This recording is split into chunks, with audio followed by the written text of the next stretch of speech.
Kakak akan menjelaskan apa sih itu peribahasa. Nah, peribahasa itu adalah suatu kelompok kata atau kalimat yang memiliki suatu makna tertentu. Nah, maknanya itu bisa saja makna ungkapan, makna perumpamaan, makna pepatah, makna ibarat, dan lain sebagainya. Nah, selanjutnya dalam linguistik, peribahasa itu dikatakan bahwa dia merupakan kalimat yang sudah memiliki bentuk, memiliki fungsinya dalam suatu masyarakat.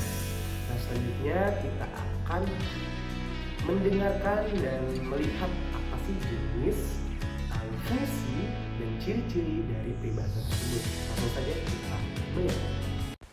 Pepatah. Pepatah adalah jenis peribahasa yang mengandung nasihat dari orang-orang tua yang berbentuk seperti kalimat. Biasanya, peribahasa ini dapat digunakan untuk mematahkan lawan bicara pada saat melakukan debat atau sebagainya. Contoh peribahasa ini yaitu sedikit demi sedikit lama-lama menjadi bukit, biar lambat asal selamat, kecil-kecil cabai rawit, bagai pinang dibelah dua. Perumpamaan. Sedangkan itu, perumpamaan merupakan sebuah peribahasa yang berisikan mengenai kata-kata yang dapat diungkapkan dalam sebuah keadaan atau tentang tingkah laku seseorang. Caranya dengan mengambil perbandingan dari alam sekitar dan kalimatnya. Diawali dengan kata bagai, bak, seperti, dan lain sebagainya. Contohnya, bagai harimau menyembunyikan kuku. Ibarat atau tamsil. Ibarat atau tamsil merupakan suatu peribahasa yang berupa kalimat kiasan yang sering menggunakan kata ibarat. Tujuan dari tamsil ini adalah untuk membandingkan suatu perkara atau sebuah hal. Contohnya yaitu tua-tua keladi, semakin tua semakin menjadi. Semboyan. Semboyan merupakan sekumpulan kata, kalimat, atau bisa juga frasa yang dipergunakan sebagai pedoman serta prinsip. Contohnya seperti rajin pangkal pandai, bersih pangkal sehat, hemat pangkal kaya, dan peribahasa lainnya. Bidal atau pameo. Bidal atau bisa disebut dengan pameo merupakan jenis peribahasa yang di dalamnya mengandung ejekan, sindiran, serta juga peringatan. Contohnya seperti hidup segan mati tak mau, malu bertanya sesat di jalan, bagai kerakap di atas batu, lalu masih banyak lagi. Nah, itu tadi adalah penjelasan panjang lebar terkait dengan jenis-jenis peribahasa. Yang tadi sudah kakak jelaskan juga, yaitu jenis-jenis peribahasa itu ada pepatah, terus juga ada perumpamaan, terus juga ada ungkapan, terus juga ada semboyan, dan juga ada ibarat. Contoh dari pepatah nih, pepatah itu seperti sedikit-sedikit lama-lama menjadi bukit. Nah, lalu juga ada perumpamaan, bagai harimau yang menyembunyikan kuku. Terus juga ada semboyan yang bersih pangkal sehat, hemat pangkal kaya, dan lain sebagainya.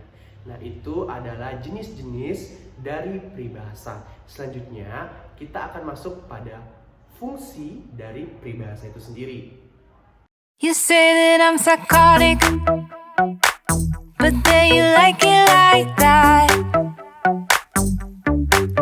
It's like every time the conversation changes, and I want you right back, right back. You say that I'm hypnotic, and that I call. Nah, itu tadi adalah fungsi dari peribahasa. Yang paling kakak ingat adalah peribahasa itu ternyata bisa kita gunakan dalam percakapan sehari-hari. Agar percakapan kita lebih terlihat indah, kita menggunakan peribahasa untuk percakapan tersebut. Lalu juga yang kedua, yang paling kakak ingat adalah peribahasa itu bisa digunakan untuk nasihat. Bisa nasihat tentang sikap, lalu juga bisa nasihat tentang diri kita jika kita melakukan suatu hal yang tidak baik. Nah, peribahasa tersebut bisa digunakan untuk nasihat terhadap diri kita sendiri ataupun orang lain. Nah, selanjutnya kita akan masuk kepada pembahasan yang terakhir, yaitu adalah ciri-ciri dari peribahasa. Ciri-ciri peribahasa. Yang pertama, struktur susunannya tetap yang memiliki arti kata-kata yang dalam peribahasa sudah pasti dan tidak dapat diubah. Yang kedua, biasanya digunakan untuk menyindir atau memperindah bahasa. Yang ketiga, kata-kata yang dipakai teratur, enak didengar, dan mempunyai makna. Yang keempat, dibuat atau diciptakan berdasarkan pandangan dan perbandingan yang sangat teliti terhadap alam dan peristiwa yang terjadi dalam masyarakat. Yang kelima, peribahasa dibentuk dengan ikatan bahasa yang padat dan indah sehingga akan melekat di masyarakat hingga turun-temurun. Nah, tadi sudah dijelaskan tentang ciri-ciri dari peribahasa. Nah, kakak di sini akan menjelaskan kembali secara singkat terkait penjelasan tadi untuk ciri-ciri peribahasa tersebut. Nah, tadi sudah kita dengar bersama bahwa peribahasa ternyata bisa digunakan untuk menyindir orang, seperti itu. Lalu juga peribahasa juga digunakan untuk kehidupan sehari ketika kita bercakap atau kita berkomunikasi dengan orang banyak, agar dimana cara kita berkomunikasi itu lebih indah, lebih terlihat bagus dan tidak monoton seperti itu. Nah, selanjutnya peribahasa itu biasanya bahasanya itu teratur, kata-katanya itu setiap katanya memiliki makna. Nah, pada pertemuan kali ini kita membahas tentang peribahasa sampai di sini dulu. Sampai jumpa lagi nanti bersama kakak Gustika Degusanta terkait dengan materi-materi peribahasa. Nah, sampai di sini dulu penjelasan kakak terkait dengan pengertian, lalu juga jenis-jenis, lalu juga fungsi dan ciri-ciri dari peribahasa.